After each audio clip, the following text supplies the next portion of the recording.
What is up, WandaVision fans? Welcome back to my channel, and oh my goodness, one episode left. Today we are talking episode 8 for WandaVision. Spoiler-heavy review. There's a lot to get into, there's a lot to dissect, and there's a lot to talk about. I don't want to start at the beginning. I want to start at the main end of this episode. I know we're going in a weird order here, but we got Agatha in full costume. Whenever the villain changes outfits, you know it's on. Holding the children hostage, and she mentions something called chaos magic. Now, chaos magic, I immediately thought, okay, what exactly does this mean for the future? And then she, of course, reveals her name as Scarlet Witch. But let's start there. Chaos magic is the name of a magic so powerful that it was thought to be non-existent by even the Sorcerer Supreme himself. Here comes Doctor Strange. This magic can manipulate, warp, and reconstruct the very fabric of existence and reality to the user's very whims and bring about total destruction. Listen to this. To the cosmos. Long ago, an elder god and archdemon used chaos magic to rule the earth as the gods of chaos. However, some from Earth got together to reign there supreme. Later on, the magic would be sealed in the future birthplace of Wanda Maximoff. Wanda would be touched by the hand of the degenerate elder god, which would leave her with a fraction of his power that would let her control chaos energy and alter reality beyond itself.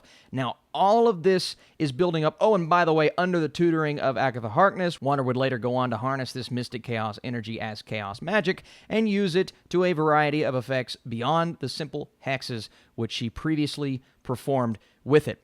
So essentially, this is following the comic books directly. I don't know why I didn't see this, at least because Agatha in the comic books is the one that brings about all of this. So we are seeing that play out before our very eyes. Now, just to put some theories to rest, I think at this point, unless we are teasing at the end of WandaVision and introducing in Doctor Strange, I think we can put the Mephisto, all of these other rumors to rest. In terms of Pietro, she mentions fake Pietro or Pietro. I think we can put the theory that he is anyone extremely important to rest. But that's the thing. Pietro is not even a thing in this episode. Now, we saw him at the end of the last episode. We're going to explain all of what happened between him and Monica, whether he was being controlled or not, but I don't even know if we need to focus on that in this video, just because of all of the reveals that we got about Scarlet Witch herself, about Wanda Maximoff, going back in time through the history from her childhood, seeing all of these television shows, from a Malcolm in the Middle to a Dick Van Dyke show that really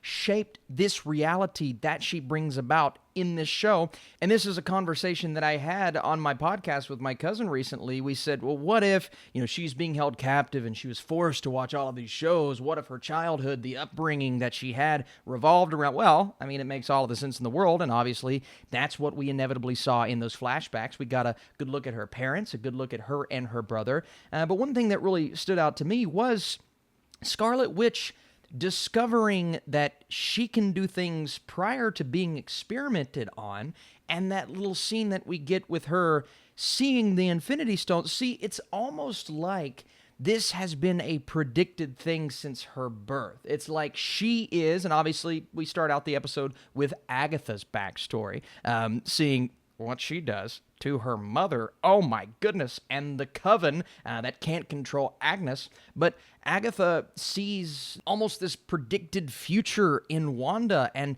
we're discovering so many things about Wanda that we never knew.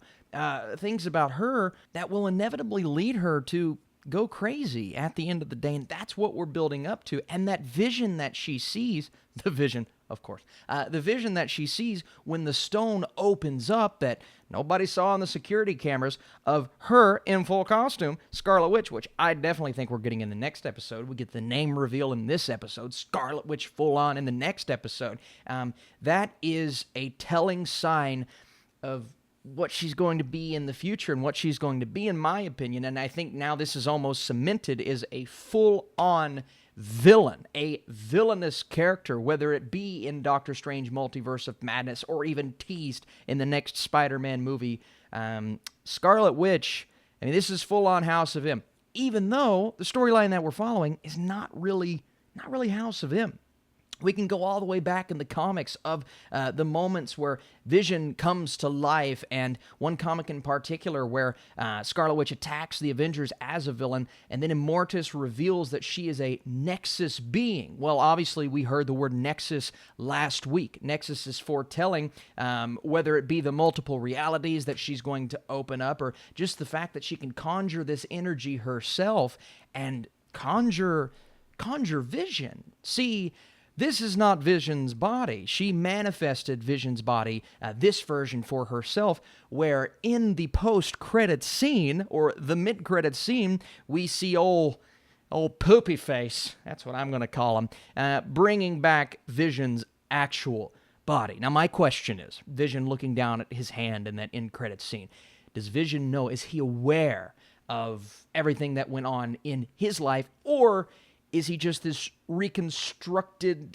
we see that it uses Wanda's energy, so maybe he is aware, but he's not aware of what's going on and what's went on, so now there's two different versions of Vision, I don't know what's gonna happen. Here's the thing about making these videos. I've had a lot of theories. I speculate quite a bit, and sometimes it's a bit much. Have I been wrong most of the time? Sure, but haven't we all? But I mean, with one episode left, we have to know who's behind it, who's doing all this. It's not who we think.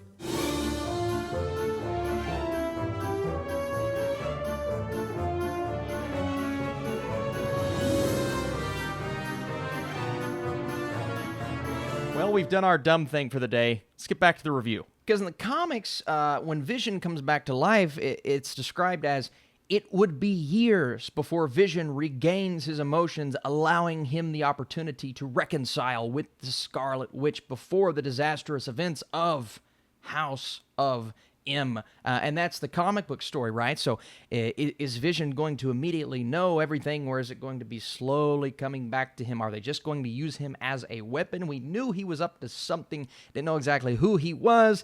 You're going to say Mephisto again. We're not going to talk about Mephisto right now. But now we know that his ultimate goal was to manufacture, to harness all of the billions of dollars of vibranium that was in Vision. But now he has a weapon to go and stop Wanda. And that's Vision himself, who gets his powers back via that object that we see. But we do know that Wanda is manufacturing and conjuring all of these different things, which is absolutely insane. Full-on Scarlet Witch is what we see. And then we go to the Avengers compound, and we hear that line from Vision where he says, "I've never had a loved one to lose." And this is when she starts getting over the tragedy of Pietro, and she starts falling in love with Vision. But the entire time we're going through all of this craziness, we see that Agatha is just wanting this information. She's trying to figure out what set Wanda off originally. What gave her the ability to do all of the things that she does over the course, not only being manipulated via the Infinity Stone, but performing hexes as a kid. So essentially, her future was spelled out from the beginning, and her destiny, according to Agatha, is to become the Scarlet Witch. Now, Agatha currently has her kids, and this is a big deal because we know that one more thing has to set her off. What's going to happen to the kids? Is Vision going to, well, two different versions, is other Vision coming in? We didn't see our version of Vision, or the one that she manifested in this episode, and we know that Darcy and Monica Rambeau are still there. And we also have the questions surrounding Pietro. And whether it be the showcase of all of the sitcoms, just seeing Tony Stark's name one more time with the weapon, the fact that she stopped the weapon, held the weapon, and was able to do the things that she did as a kid before being manipulated by Hydra. And then we see those scenes where she's in the facility seeing things that others don't see. And then, of course, in the Avengers facility, kind of finding these feelings for Vision we saw in the precursor of what we see in Infinity War. And now unlocking her full potential, not only going to the town where Vision and her apparently agreed on this place in New Jersey, seeing the Forever Home, and of course that heart surrounding that note, hearkening back to the first episode with the heart on the calendar, which I thought as a nice way to tie it back. I find that extremely interesting. That's what really set her off in the first place and allowed her to create this place in Westview. And then, of course, flashing forward to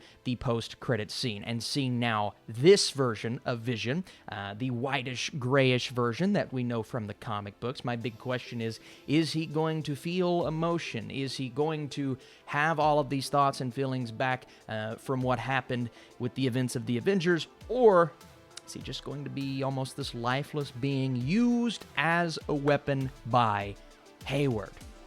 I need to catch my breath. Oh my goodness. Thank you guys so much for watching this video. There's a lot to soak in from this episode, and I'm sure you all have your theories and your speculation, so please leave that down below. If you guys liked this video, whether it be my reaction, which is coming a little bit later that I recorded, or just all of the spoilery details, setting up and pulling in events from so many comic books. It's not only House of M, it's not only things that we've seen before, because obviously we don't have some of the famous figures, but it's a lot of different elements. All of this is setting up for the name reveal, Scarlet Witch, to come in and make her mark. All right, you guys are the best. I'm going to go work on my reaction video, and you'll see that very soon.